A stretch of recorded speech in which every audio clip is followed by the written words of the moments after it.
Jeff, nakatakdang ipamahagi ng DSWD sa lahat ng mga tsuper ng pampublikong transportasyon ang assistance to individuals in crisis situation. Kabilang dito ang mga tsuper ng motorcycle taxi, TNVS, public utility jeepney at motorcycle delivery services na mabibigyan ng ayuda simula Lunes.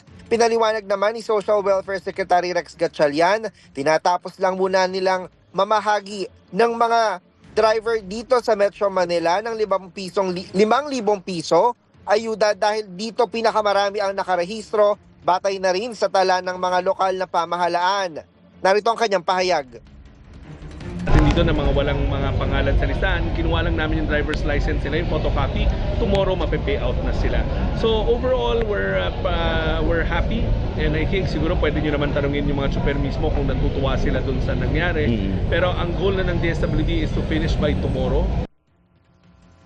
Hanggang bukas ang tinakda ng kagawaran na distribusyon ng payout ng mga tricycle driver. Bago naman ang Semana Santa ay magsisimula na ang pamamahagi ng mga tricycle drivers mula sa iba't ibang malalaking lungsod na nasa probinsya.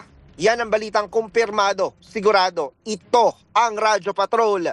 Nico Bagsik, DZMM. Maraming salamat, Nico Bagsig.